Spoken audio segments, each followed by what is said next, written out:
Halo semua, shalom. Hari ini kita mau belajar Alkitab, firman Tuhan. Jadi teman-teman, siapa yang mau bertanya, boleh bertanya.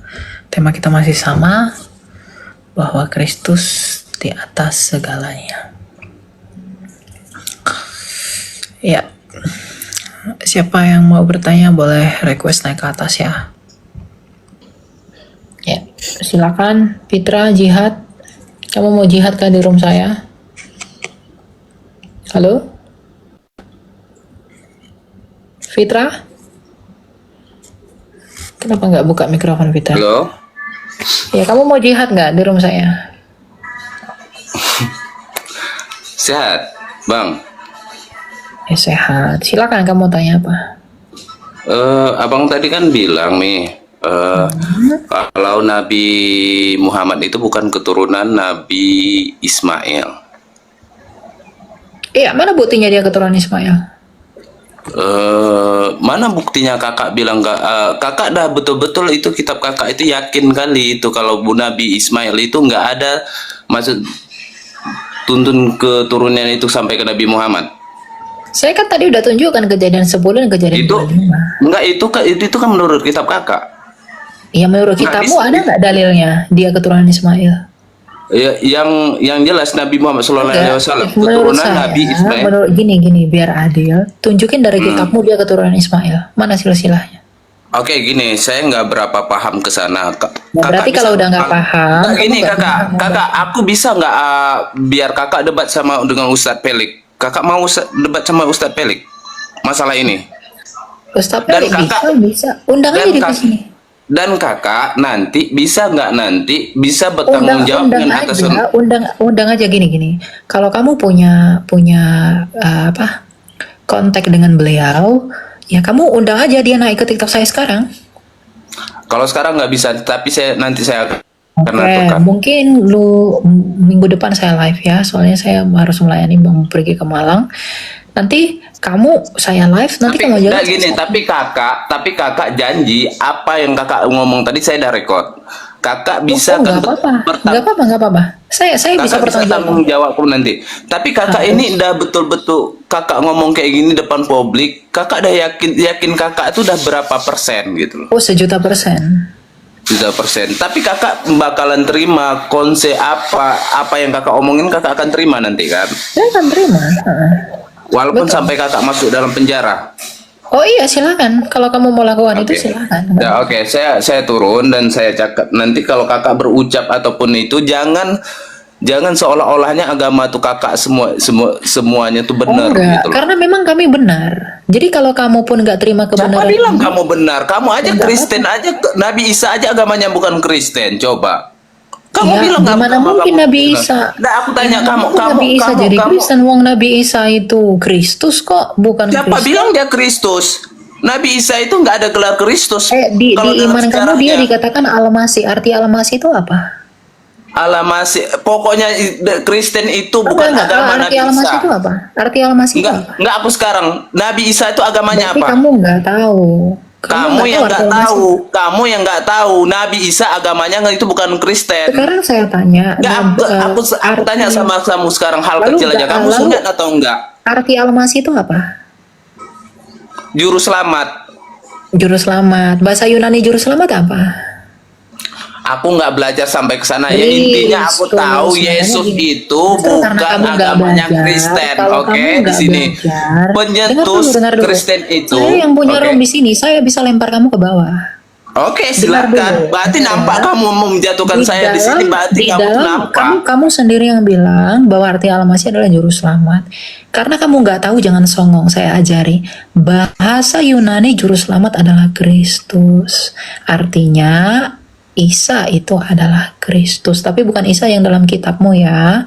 Lalu kalau kamu bilang dia bukan Kristen, Enggak lalu gini dia- aja lalu kami dia itu nggak perlu seagama, diaku-akuan, enggak mau perlu dengar atau diaku-akukan. enggak? Kalau nggak mau dengar, saya buang. Oke. Kalau kamu mengatakan dia seagama dengan kamu perlu sadar bahwa agama kamu baru datang di abad ke-7. Nabi kamu pun baru datang di abad ke-7. Jadi Halo kamu sayang, jangan- halo abang kamu sayang, jangan sorry itu merasa- menurut Abang sayang, bahwa itu yang menurutmu kan? Itu menurut Loh, agamamu. sekarang Kalau sekarang saya menurut tanya, emang agamaku, sekarang saya tanya, nabimu hidup di kalau abad menurut keberapa? agamaku, menyembah Tuhan yang esa itu dah dari Nabi Adam. Oh, Nabi jadi Adam Adam, itu oke, jadi Adam itu nabi. Nabi Adam nabi, ya nabi. Menurut kami Arti nabi. nabi itu apa? Arti nabi itu apa? Nabi, nabi itu utusan bagi kaumnya. Oke, sekarang saya tanya, Adam tuh utusan bagi siapa? Dia kan manusia pertama bagi pohon. Iya, bagi istri dan anak-anaknya. Kan dia manusia pertama, kan dia diciptakan dulu kan? Ya kamu mikir aja Lalu kalau dia langsung berarti, jadi nabi. ya kenapa Di mana dituliskan di jadi mana di nabi? mana? Tunjukin ke saya dari kitabmu di mana dalil Adam Sekarang itu. gini, Kak Bang Alia. Sekarang gini Bang Alia. Sekarang Ini gini, kan gini. menurutku. Kalau menurut agamaku nabi ya nabi.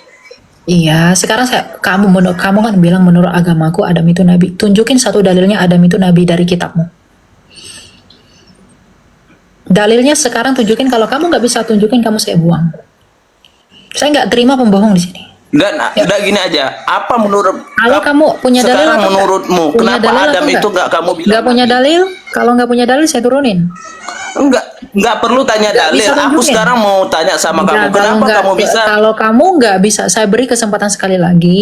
Kamu bisa itu tunjukin kamu nggak dalilnya? bisa bilang nabi? Nggak bisa nggak? Kamu bisa tunjukin nggak dalilnya? Aku suruh. Nggak, kamu bisa tunjukkan nggak dalilnya kalau kamu akan Nabi Adam itu jawab, bukan nabi? saya akan jawab semua pertanyaan kamu. Kamu bisa tunjukin nggak ucapan kamu yang mengatakan Adam itu adalah nabi? Dalilnya kamu bisa tunjukin nggak? Kalau kamu nggak bisa tunjukin, kamu saya buang ke bawah. Nggak bisa. Gini Kalau ya, nggak bisa, kamu Elia. nggak bisa. Ini gini Elia. Oke, nggak bukan bisa. bukan aku nggak bisa. Kamu tinggal di bawah ya, gitu. Saya nggak mau habisin waktu. Jadi yang kamu bilang itu kamu harus bertanggungjawabkan ya. Saya bukan orang bodoh yang bisa kamu tipu-tipu dan kamu kelabui dengan jurusan takiyahmu, gitu. Kamu ngomong dari tadi nggak ada dasar. Ya buat apa saya lanjut sama kamu gitu loh. Ngomong ini dalil kan kamu sendiri nggak punya dalil. Silakan toleh. Siapa?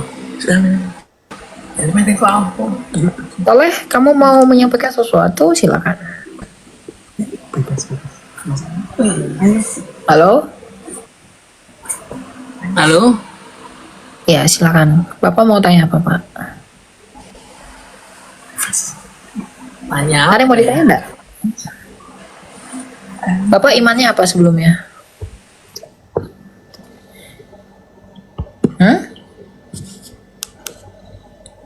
Bapak seorang Kristen? Bukan. Aku Muslim. Oke, Bapak mau tanya apa Pak?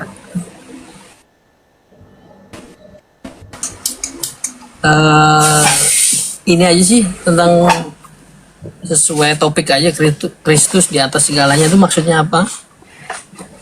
Yap, Kristus di atas segalanya karena Kristus adalah Raja, dia adalah penguasa atas kehidupan dan kematian. Melalui kematian dan kebangkitannya, dia adalah penguasa surga dan bumi karena dia telah datang ke bumi dari surga. Artinya karena dia berkuasa atas surga, maka dia pun berkuasa atas bumi dengan turun ke bumi. Lalu dia berkuasa atas hidup dengan hidup kembali, dan dia berkuasa atas kematian karena dia telah mati namun hidup kembali. Jadi Kristus adalah penguasa surga dan bumi, dan dia adalah penguasa atas kehidupan dan kematian. Artinya dia adalah Tuhan atas segala sesuatu, baik hidup dan mati, baik langit dan bumi. Begitu. Ada lagi yang mau ditanyakan?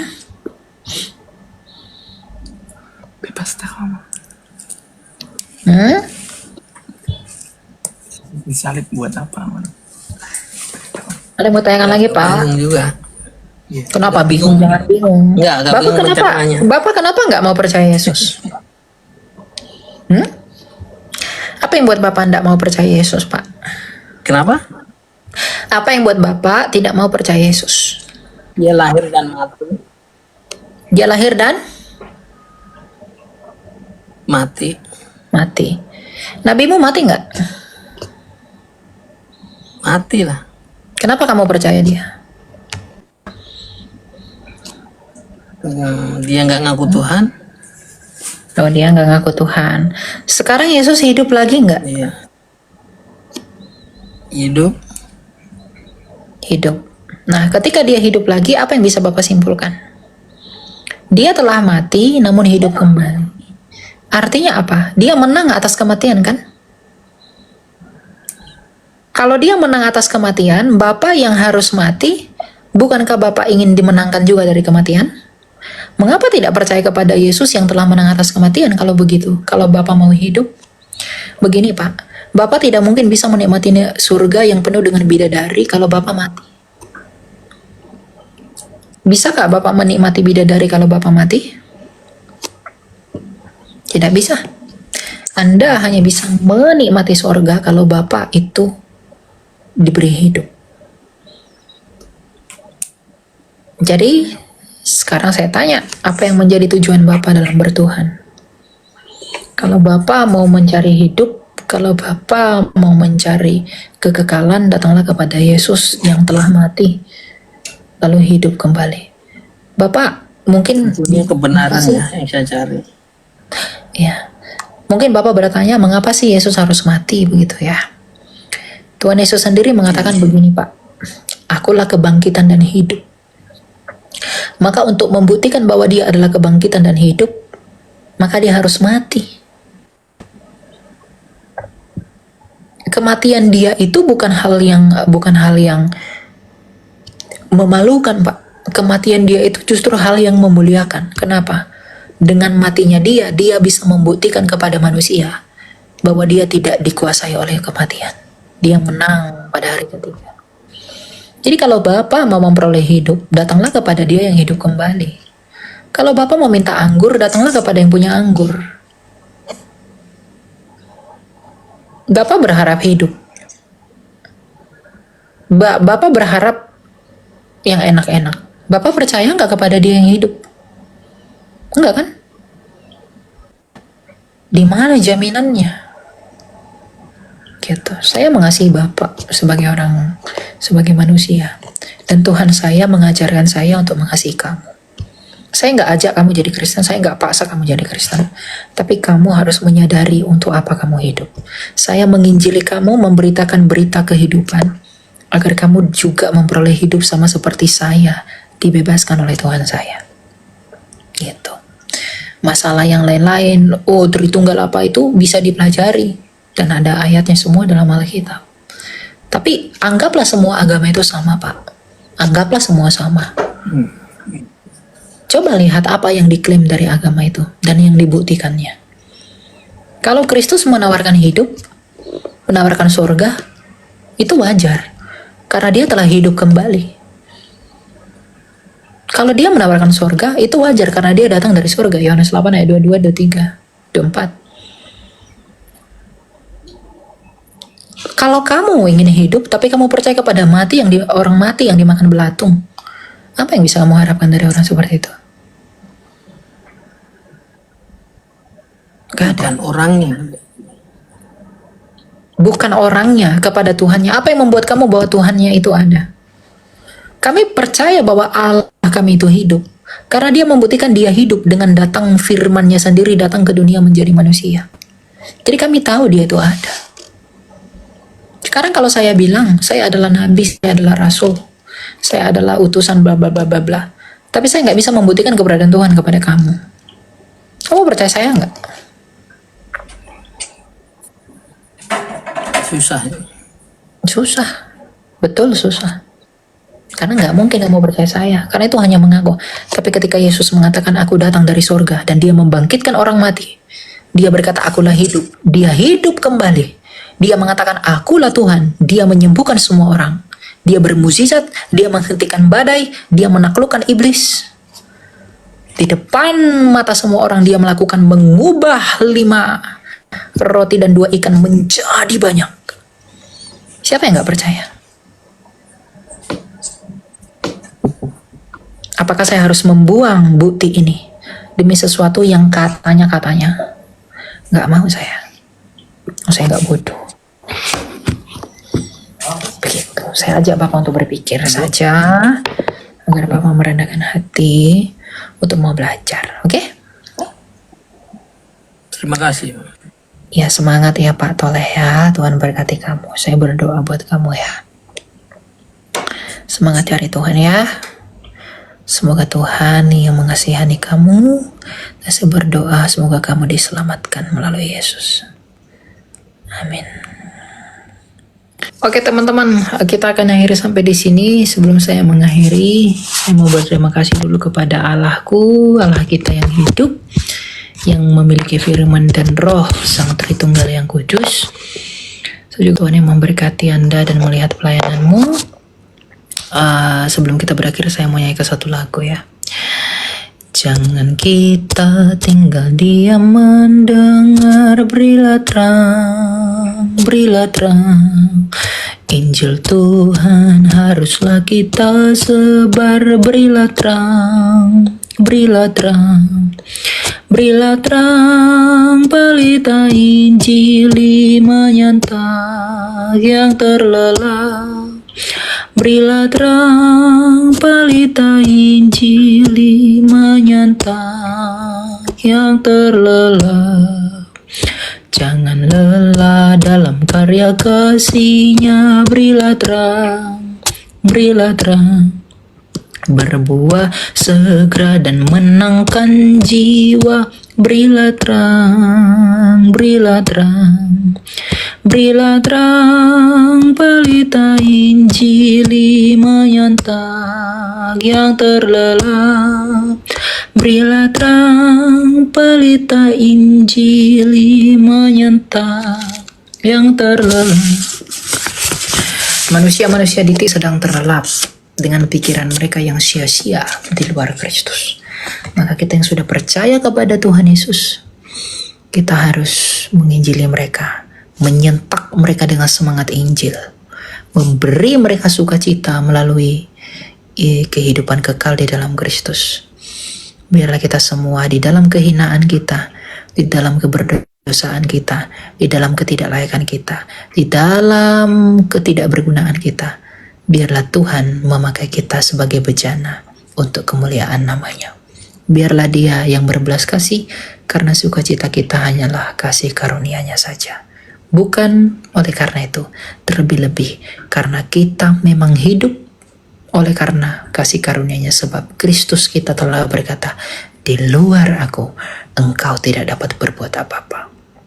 Mari berbuat benar, mari berbuat baik, mari mengasihi Allah, mengasihi sesama, bukan oleh karena kita sendiri, bukan karena kita pengen sesuatu, bukan karena kita mau mengemis sesuatu, tapi karena kita telah melihat salib Kristus yang telah berdiri tegak, yang telah berkorban bagi kita.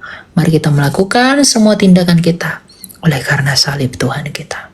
Tuhan memberkati. Kita ketemu lagi dalam episode berikutnya. Saya mohon maaf jika ada kesalahan dan tutur kata. Biarlah Tuhan yang bersama kita senantiasa. Tuhan memberkati. Shalom.